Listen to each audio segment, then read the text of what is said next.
The first thing you notice as you approach Canterbury Cathedral is not its size, though it is immense, nor even its age, though it has stood for centuries.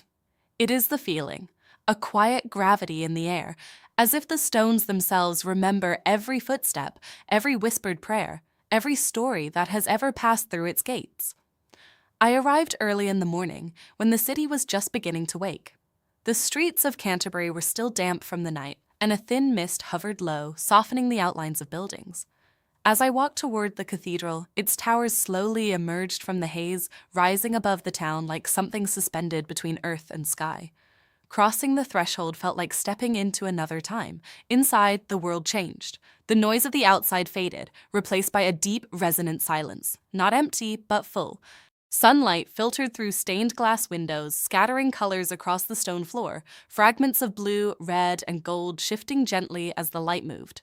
Each window told a story, scenes layered with meaning, centuries old yet still speaking. I began to walk slowly along the nave, my footsteps echoing softly beneath the high vaulted ceiling.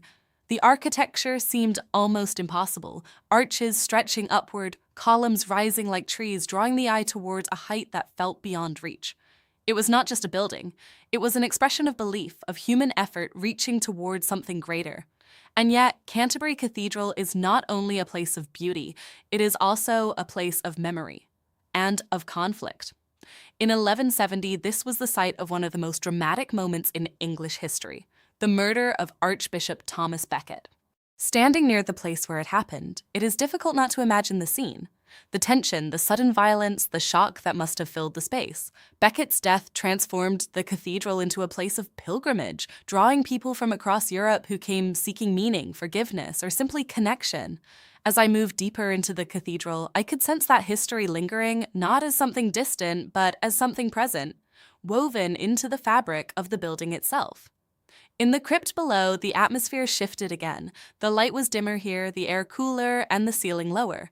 Candles flickered softly, their flames reflecting in small pools of wax. It felt more intimate, more personal, a place for quiet reflection rather than grand display. Sitting there for a moment, I realized how different spaces within the same building can evoke entirely different emotions.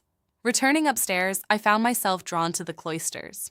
The enclosed garden, framed by stone arches, offered a sense of calm that was almost unexpected.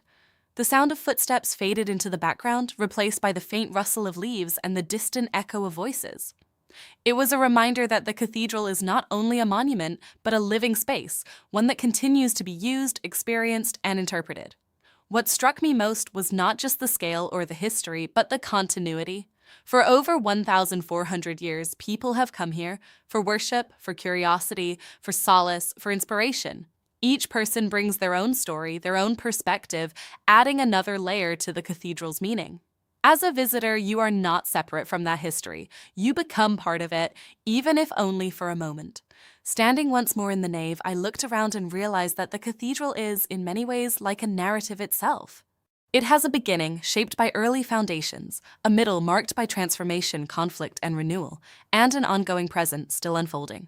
Every stone, every window, every space contributes to that story. But perhaps the most important part is what it invites from us. It asks us to pause, to step out of the constant movement of everyday life and simply observe, to notice light, space, and silence, to reflect not only on the past, but on our own experiences, our own questions. As I left the cathedral, the mist had lifted, and the city was fully alive. People moved through the streets, conversations filled the air, and the ordinary rhythm of life resumed. Yet, something felt different. The stillness of the cathedral lingered, a quiet presence carried beyond its walls. Canterbury Cathedral is more than a historical site or an architectural achievement. It is a place where time feels layered, where stories intersect, and where the past continues to shape the present. And perhaps that is its true significance, not just what it is, but what it allows us to feel, to remember, and to imagine.